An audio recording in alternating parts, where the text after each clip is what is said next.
ఈరోజు జోగులాంబ గద్వాల జిల్లా కేంద్రంలో టీఆర్ఎస్ ఆధ్వర్యంలో మరి భారత రాష్ట్ర సమితి విద్యార్థి విభాగం ఆధ్వర్యంలో మరి ఈనాడు కాంగ్రెస్ ప్రభుత్వం విద్యార్థులను ఎట్లయితే మోసం చేస్తుందో మరి ఇంతవరకు కూడా విద్యార్థులు చదువుకుంటూ ఉంటే బడుగు బలహీన వర్గాలకు ఈ ఫీజు రియంబర్స్మెంట్ స్కాలర్షిప్లు విడుదల చేయకపోవడం సిగ్గుచేటు.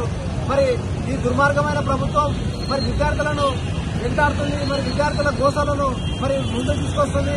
మరి విద్యార్థుల కోసం పనిచేస్తామని ఆనాడు గద్దెకెక్కినటువంటి ఈ యొక్క రేవంత్ రెడ్డి ప్రభుత్వం ఈనాడు మరి ఫీజు రియంబర్స్మెంట్ ఇవ్వకపోవడం, స్కాలర్షిప్ ఇవ్వకపోవడం ఇది చాలా దుర్మార్గం.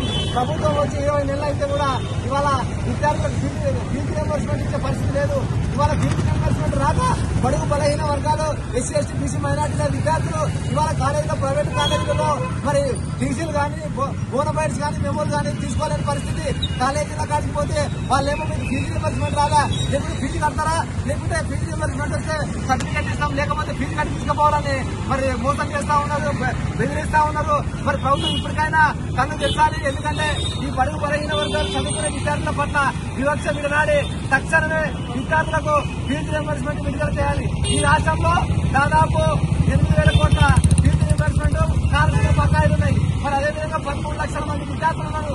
ఈ రోజు ఇంటర్మీడియట్ కాడ నుంచి డిగ్రీ, పీజీ, మరి అదేవిధంగా ఇంజనీరింగ్, పాలిటెక్నిక్, మరి ఎంబీబీఎస్, మరి అన్ని విద్యార్థులు కూడా ఇవాళ పెద్ద రాష్ట్రంలో దాదాపు 13 లక్షల మంది ఉన్నటువంటి విద్యార్థులకు ఇవాళ స్కాలర్షిప్ ఇవ్వకుండా మోసం చేయడం అనేది దుర్మార్గం. కమర్దార్ రేవంత్ రెడ్డి ఖచ్చితంగా మీరు తక్షణమే విద్యార్థులకు స్కాలర్షిప్లు విడుదల చేయాలి. లేని పక్షంలో భవిష్యత్తులో బీఆర్ఎస్ పార్టీ తరఫు నుంచి ఖచ్చితంగా బీఆర్ఎస్ విద్యార్థులు పెద్ద ఎత్తున పోరాటం చేసి మీ మీద పోరాటం చేసి ఖచ్చితంగా మీ మెడలు వచ్చారు సరే విద్యార్థులకు వచ్చే చేస్తామని తెలియజేస్తా ఉన్నాం.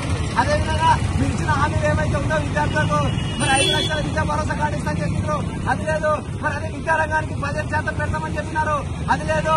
మరి అదేవిధంగా ఎస్సీ ఎస్టీ విద్యార్థులు పాస్ అయితే 10,000 ఇస్తున్నాడు, ఇంటర్ పాస్ అయితే 15,000 ఇస్తున్నాడు, ఇట్లా ₹1,00,000 5 లక్షల వరకు ఇస్తామని చెప్పినాడు, అది లేదు. ఇవాళ మహిళలకు మరి ఆ రోజు మరి మీ ప్రియాంక గాంధీ సరూర్ నగర్ లో వచ్చి చదువుకునే విద్యార్థులకు మహిళలకు స్కూటీలు ఇస్తామని చెప్పింది. ఆ స్కూటీలు లేదు, ఏమైనా అడుగుతున్నాం. ఇవాళ పెద్ద ఎత్తున మీరు ఇచ్చిన మోసాలు మరి దాదాపు ఈ రాష్ట్రంలో మీరు వచ్చిన 100 రోజుల్లోనే 2 లక్షల ఉద్యోగాలు ఇస్తామని చెప్పినారు. ఇవాళ 10,000 ఉద్యోగాలు ఎందుకు దిక్కులేదు.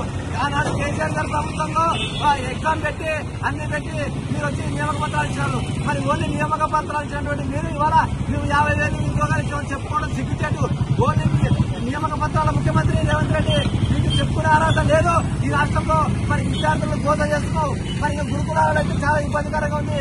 రోజుకి గురుకులాల విద్యార్థులు మరి రోడ్డు నెక్కి పాదయాత్రలు చేస్తా ఉన్నారు. చూస్తా ఉన్నాం. అలపూర్ నియోజకవర్గంలో మొన్న మహాత్మా జ్యోతిరావు పూరిలో కూడా విద్యార్థులకు బాత్రూమ్స్ లేక, టాయిలెట్స్ లేక, మరి తినడానికి అన్నం లేక పురుగుల అన్నం వస్తుంది. అదేవిధంగా మంచినీళ్ళు లేక తాగడానికి ఇవాళ ఈ రకంగా రోడ్ల పడుతూ వస్తూ ఉన్నారు. మొన్న ఉయ్యాలవాడలో జరిగింది, నిన్న అలపూర్ నియోజకవర్గంలో జరిగింది. రాష్ట్రంలో గురుకులాలో ఉన్నటువంటి విద్యార్థులు కూడా పెద్ద ఎత్తున అవస్థలు పడతా ఉన్నారు, తావుకారుల పాలవుతున్నారు. ఇప్పటికే ఈ రాష్ట్రంలో 100 మంది విద్యార్థులు చనిపోవడం జరిగింది. ఒక్క విద్యార్థి కుటుంబాన్ని పరామర్శించినావా? మరి ఇవాళ జరుగుతున్నటువంటి విద్యార్థుల పైన జరుగుతున్నటువంటి అన్యాయాలను మీరు ఎందుకు నిర్వహిస్తలేరు? మరి గురుకుల పాఠశాలలు ఎందుకు మౌలిక అవసరం కల్పిస్తలేరు? మరి విద్యార్థుల పక్షాన్ని ఎందుకు వివక్ష చూపిస్తున్నారని ఇవాళ డిమాండ్ చేస్తున్నాం. తక్షణమే ఖచ్చితంగా కాంగ్రెస్ ప్రభుత్వం ఒకటే డిమాండ్ చేస్తున్నాం. మీరు త్వరలోనే స్కాలర్షిప్లను ఫీజు రియంబర్స్మెంట్ విడుదల చేయాలి. లేని పక్షంలో రాష్ట్రం పెద్ద ఎత్తున కూడా ఖచ్చితంగా సచివాలయాన్ని ముట్టడిస్తామని డిమాండ్ చేస్తూ ముగిస్తున్నాం.